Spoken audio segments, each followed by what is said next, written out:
Border Czar Homan, thank you for joining us. What can you tell us about what happened in Texas? Well, this morning, a lone gunman was targeting an ICE facility in Dallas, Texas. It's where aliens are processed, either for removal or transfer to a facility. Again, it's the third shooting that's occurred in Texas against immigration officials. And we had a shooter show up at a Border Patrol facility and open fire trying to kill Border Patrol agents. He was killed by agents. Then we had a group of people show up with weapons at an ICE detention facility in Alvarado, Texas, and tried to kill ICE agents. And they did shoot one officer, a local police officer, who's also responding to the scene. And now we have this today where a lone gunman stood at perch and opened up on ICE during a transportation transfer. And we know we have at least 2 dead, and officers are uninjured. And it later was announced by Cash Patel that one of the bullets had an anti-ICE slogan on the bullet. So this was clearly a targeted attack against ICE. Well, Border Czar, I just know that Charlie, this is his show, he was such a supporter of yours and was worried for our brave men and women in law enforcement that were doing what the voters had voted for, very, very clearly, to remove illegal aliens from this country.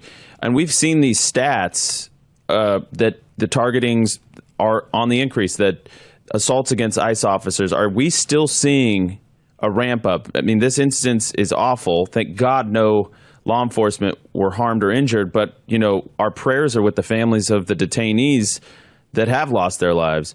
But are we seeing this continue to ramp up across the country? Are we still seeing it go up? Are we seeing any calming down of the violence and the attacks against ICE officers?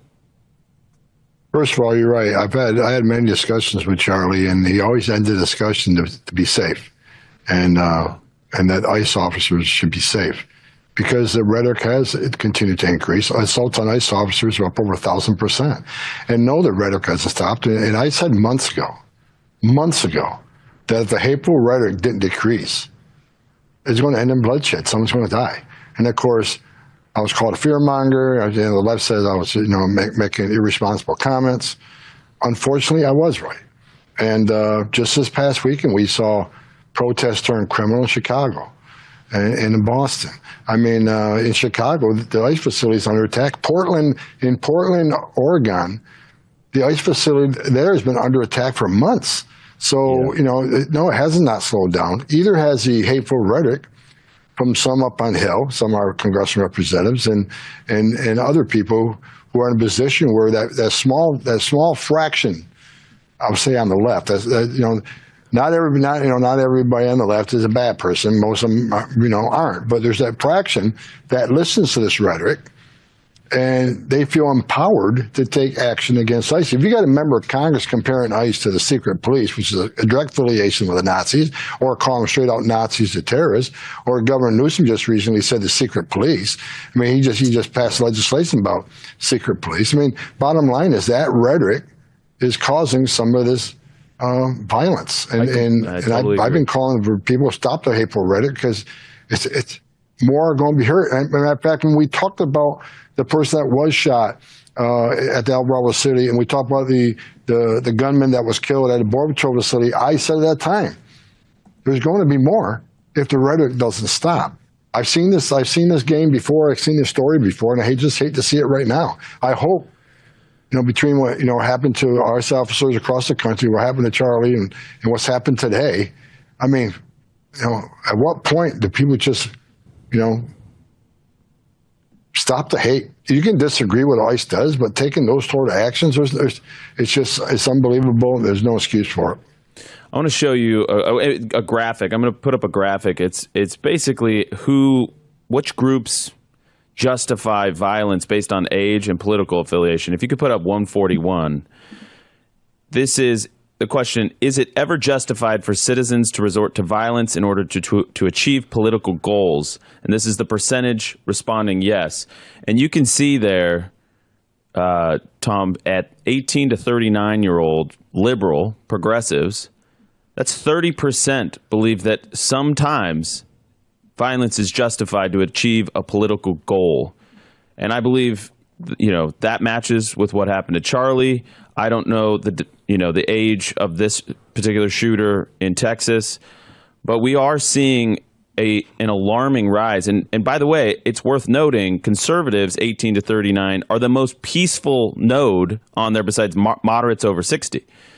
So we're doing our part on the right to quell the violence, to quell the rhetoric, to say, lean into Jesus, do not give in to hate, forgive your enemies. We have to find a solution here. And yet that one node, you can see it. It sticks out like a sore thumb there, Tom. 18 to 39, 30% of them believes violence can be justified. Your thoughts?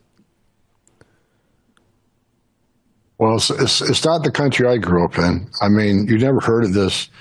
When I went to college, you never heard of kind of this. It's justification for violence ever. I really think many of the colleges have failed us. And also think that the negative publicity being pushed by 90% of the media, 90% of the media constantly attack this administration and the work we're doing.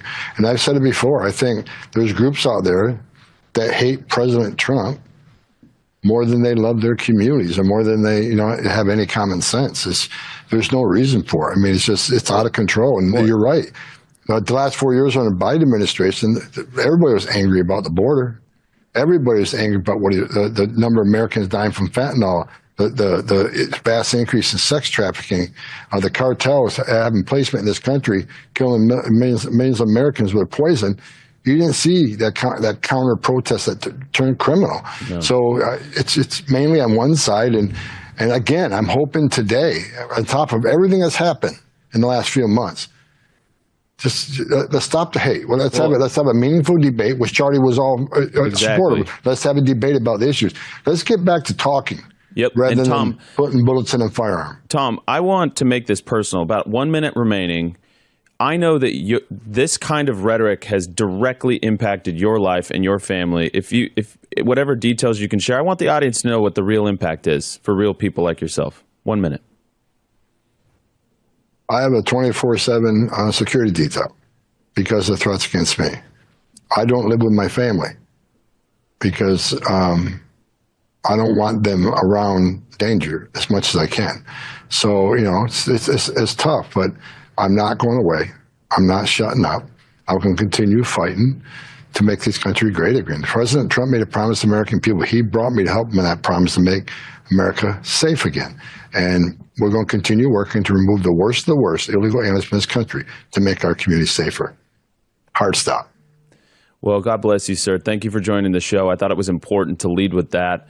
And on behalf of a grateful nation, Tom, thank you for your service. Thank you for your courage. Thank you for your voice. And thank you for the results, because this is what the American people voted for.